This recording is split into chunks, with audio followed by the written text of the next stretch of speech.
I'm in my studio once again, aka my car, and I've actually gone up a level for this whole video because look, I've got my laptop there with the notes from the game on. I'm connected to Wi-Fi at a Indian restaurant that's just right next to me. So I'm using their Wi-Fi to record this video. When I say I do from the anvil on a budget, I never really meant this. This is like the most budget I've ever done. But still, on to the video. It finished. West Ham United won, Chelsea won in the London derby at the London Stadium in the early kickoff on Saturday. If you're a Chelsea fan, well, I'm going to have a little stab at your club a little bit later on in this video, but it's a justified stab. And if you're West Ham, you can take some positives. We need to start winning games, but at the same time, I'm starting to see improvements. I think we're slowly getting there somewhere. In the sense that we're slowly building up confidence in certain areas and with certain players. I think that we contained Chelsea for about 80% of the game. We found Chelsea's weaknesses and tried to take over them. And Chelsea's £600 million team, if I could call it that, you're joking me. That cost that much. That performance didn't reflect it. A lot of their players were really shocking. A couple stood out, but most of that team collectively was bad. I'll go into the starting lineups. It was an unchanged side from the Newcastle game. Kura was in the team despite going off last week. Scamacca, Cornet and Zoom were still sidelined. Areola was sidelined too, but they were in attendance watching the game from the stands. For Chelsea, Ruben Loftus-Cheek got his first start in a few months, and a lot of the new signings were starting as well. Shall I put the camera here? Yeah, okay. If you keep looking that way, the laptop's that way. West Ham looked on the back early on. I mean, João Felix is a player of incredible quality, as we know. He got on through ball, hit the post, but then tapped it in. It was given offside. The West Ham defence deliberately stood back to allow him to run into an offside position, I think.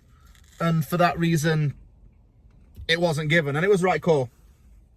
And for a team that likes to boast about VAR, I think it's funny how their fans are going on about corruption at its finest at the end of the blooming game.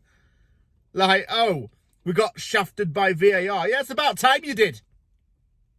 Because it screwed us when we played you lot at Stamford Bridge.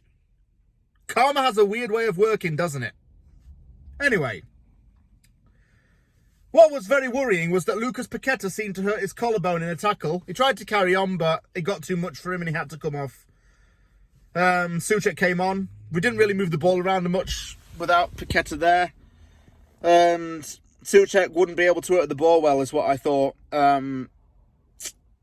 Still, after he came off, things started to look a bit bad because Chelsea went 1-0 up through João Felix. I think this was an injustice in this because Jarrod Bowen gets his shin kicked by Mudryk. Ball comes in to the box. Felix is onside, just taps it in. Fabianski didn't even move. Statue. Before that happened, Fernandes was passing back and forth with Cucurella to get Souček out of position. It was quite a clever thing to do. So the cross came in and Fabianski had no idea what to do with it. When 2-0 came around, it was offside because Kai Havertz had his goal disallowed. And by the way, he had a pretty bad game. We needed to mark Mudryk a lot more because of his pace and he was a pretty good counter player. But West Ham tried to control this game, but it really wasn't there for controlling, if I'm fair. Antonio showed grit and determination at least. Bowen was alright, but nothing special. I think he needed to do more. Emerson were running really well down that side of the field. I think Aguerd was solid too. Soon before we knew it, 1-1. Emerson with a near post finish against his former club. Bowen got the flick on with a header and Emerson just scooped it into the net. And he celebrated by putting the ball under his shirt to indicate that his partner is pregnant. So congratulations to him. Madueke's shot was punched by Fabianski. Really good punch. And Fabianski made some crucial saves in this game. Really was heroic. West Ham changed back to a 5-3-2. And I think after we scored that goal, we went to another formation. The 5-3-2 certainly worked. The defence focused on defending and the wing-backs went forward. So the wing-backs never had to really worry too much about getting back to help out the centre-backs, in my opinion. I'll summarise the second half very briefly. I saw no real threat from Chelsea. Mudryk and Fernandes didn't have good games. There was that one big chance Mudryk missed where he just couldn't get it on target. They're subbing off these players that they signed for a lot of money. And that's not good. That's not a good sign, if you ask me. For us, Aguerd seemed to pick up an injury as well, and we don't bloody need this. His groin went. And Ben Johnson came on. Got to give praise Ben Johnson. When he's been playing at centre-back, he's been pretty good. I have to say, he's been good. I think we found him to be an RCB from now on. Ings came on and looked pretty fine, if you ask me. In the final 10 minutes, we had some VAR controversy, but it wasn't really controversy because this time around, I thought it was fair. Free kick into the box. Rice heads it down. It's saved. Souček taps it in. Offside. Correct call. Rice was offside. And it correctly was not given.